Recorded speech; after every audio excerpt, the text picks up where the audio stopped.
Orang yang buta Allah katakan tempatnya itu adalah di neraka. Itu disebabkan karena dia tidak mengenal akan dirinya dan dia tidak mengenal akan Tuhannya. Karena Allah lah yang wujud semata-mata Bapak Ibu. La ilaha illahu kullu syai'in halikun illa wajhahu. Tidak ada yang wujud, tidak ada yang nyata,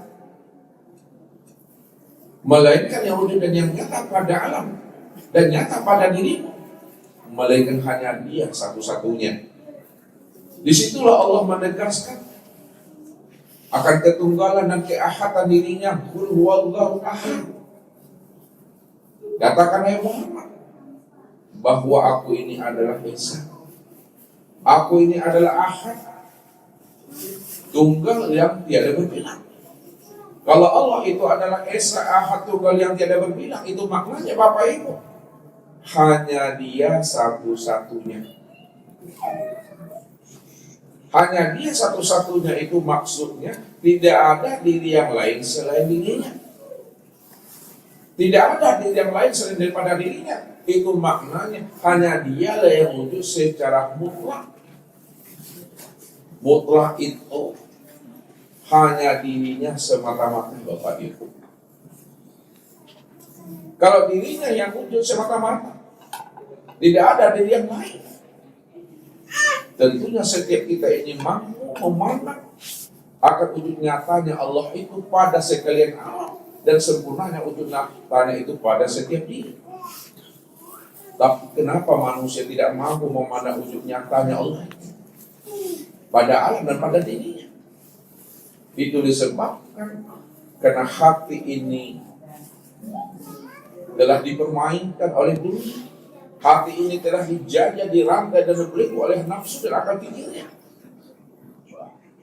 Apabila hati dan rohani kita ini telah diramaikan oleh dunia, telah dipegang, dibelenggu dan dirantai oleh nafsu dan akal pikir, bagaimanapun Allah itu wujud dan nyata pada alam dan sempurna pada diri, namun hati yang telah dipermainkan oleh dunia, nafsu dan akal pikir, dia tidak akan pernah mampu melihat dan memandang akan wujud nyatanya Allah itu pada alam dan pada dirinya. Padahal Allah itulah yang satu-satunya. Kalaulah alam ini nyata, diri kita ini nyata, maka Allah itu lebih nyata daripada alam dan lebih nyata lagi pada diri kita. Tapi kenapa kita tidak mampu memandangnya? Inilah yang diingatkan oleh baginda Rasul kepada kita Bapak Ibu, supaya kita bisa menilik dan ikra ke dalam diri, bisa kita mengambil hikmah dan pelajaran dari apa yang disampaikan oleh baginda Rasul kepada kita. Man nazara ila syai'in ma lam yarallaha bihi wa huwa batil. Barang siapa yang mampu dan bisa memandang kepada sesuatu, dipandangnya ayahnya, dipandangnya ibunya, dipandangnya suaminya, dipandangnya istrinya, dipandangnya anak cucu teman dan sahabatnya, lalu dia tidak mampu memandang Allah yang wujud dan nyata pada ayah, pada ibu, pada suami, pada istri, anak cucu dan menantunya, sahabat temannya, maka itulah pandangan yang berdosa. Itulah pandangan yang tidak berfaedah. Itulah pandangan yang tidak berhikmah. Berapa lama kita hidup di alam dunia? Apakah 25 tahun? Apakah 50 tahun? Apakah 63 tahun? Apakah 70 tahun? Kalau kita tidak mampu kepada Allah yang wujud dan nyata pada alam dan sempurna pada diri, maka inilah yang diingat oleh Nabi, wujudu kazantun. Hidupnya kamu di alam dunia ini sudah bagados namanya Bapak Ibu. Lihat dong bagados. Bagalimang dosa, tidak dosa, ada dosa. Itu dikatakan Rasul, wujudu kazantun. Adanya keakuan dirimu yang merasa dirimu terwujud, itu yang dosa itu. Ketika kita masih memandang dan masih terlihat akan diri kita ini, kita yang melihat, kita yang mendengar, kita yang berkata, kita yang bergerak, kita yang diam, kita berdiri, duduk dan berbaring, maka selama itulah kita itu berdosa. Ini disebut namanya najis batin, Bapak Ibu. Orang kalau dalam keadaan najis batin, Bapak Ibu, apapun bentuk amalia yang dia kerjakan, sholat, ibadah-ibadah yang lainnya, kalau dia dalam keadaan najis batin, hadas besar, maka ibadahnya itu tertolak, Bapak Ibu. Contoh saja lah Bapak Ibu, ketika kita berhadas, ya, berhadas kecil saja lah kita, jangan hadas besar lagi. Kita sholat, tapi kita berhadas, dan kita sucikan diri kita dengan cara berwudu, hadas kecil, maka sholat yang kita lakukan itu tidak sah. Apa sebabnya? Wudunya sudah batal. Kalau wudunya telah batal, sholat juga didirikan tidak ada gunanya.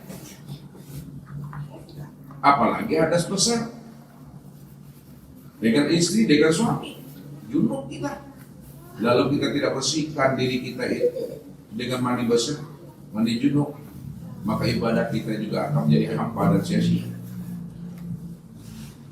Apalagi Bapak Ibu namanya junub batin itu. Junub batin itu terjadi pada diri setiap manusia ketika manusia itu tidak mampu memandang Allahnya. Kalau dia tidak mampu memandang Allahnya, melihat Allahnya, tentu dia tidak akan pernah bisa dan tidak pula mampu mengenal akan Tuhannya. Jadi yang membuat terjadinya hadas besar atau junub batin itu disebabkan karena kita tidak mengenal akan Allah di dalam hidup ini. Dibersihkan diri kita ini Bapak Ibu dengan 7 samudra dan 7 lautan. Maka junub batin itu, hadas besar itu disebabkan karena kita tidak mengenal Allah, tidak pernah bisa bersih diri kita nih Bapak Ibu, walaupun 7 samudra dan 7 lautan. Maka jalan satu-satunya supaya diri kita ini fitrah dan bersih, tidak lagi hadas besar dia, junub batin dia kepada Allah, maka Allah katakan apa?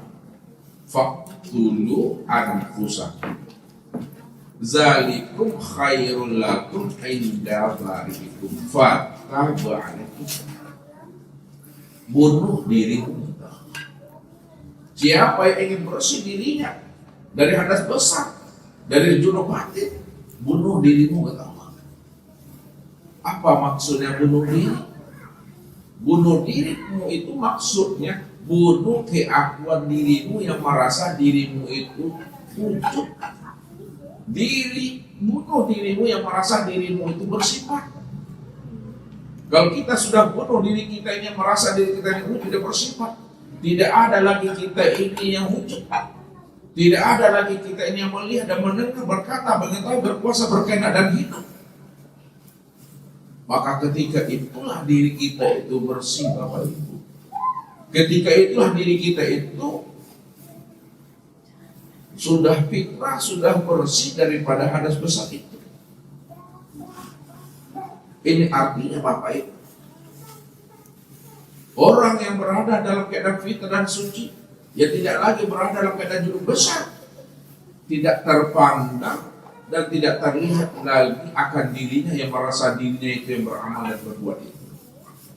Tidak ada lagi merasa dirinya itu yang wujud dan bersifat.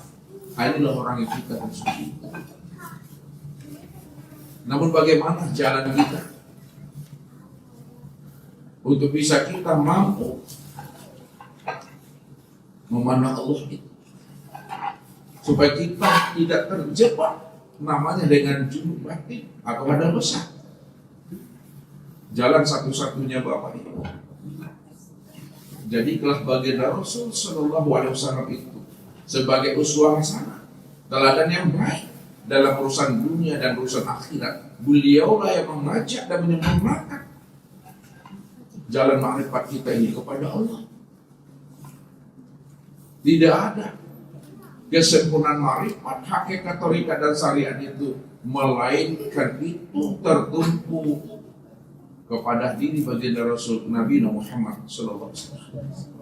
Jadi malam inilah Bapak Ibu, kita akan mencoba mengkaji lebih dalam lagi, siapa Allah dan siapa Muhammad. Kalau memang Allah yang wujud, Allah cuma yang ada, lalu Muhammad siapa? Apakah Allah dan Muhammad dengan Allah itu adalah dua yang berbeda atau dua yang tiada berbeda? Sebab mesti mati, mesti mengalah, mesti hapus salah satunya. Apabila bertemu dua wujud, Allah dengan Muhammad, Muhammad dengan Allah, mesti salah satunya mati. Tidak ada Muhammad, tidak ada Allah. Kalau tidak ada Muhammad dan tidak ada Allah, siapa yang ada di antara Allah dan Muhammad itu? Kalau hidup kedua-duanya, kalau wujud kedua-duanya. Makanya bertemu dua wujud, Allah dan Muhammad, Muhammad dengan Allah, mesti mati salah satunya. Nah, malam inilah kita mesti mengenalnya. Dan sebelum Bapak Ibu pulang nanti ke rumah, Bapak Ibu sudah mengenal siapa Allah dan Muhammad itu yang sesungguhnya. Supaya apa? Mati pun kita malam ini, kita telah terang dan lurus dalam pulang dan kembali kita itu kepada Allah.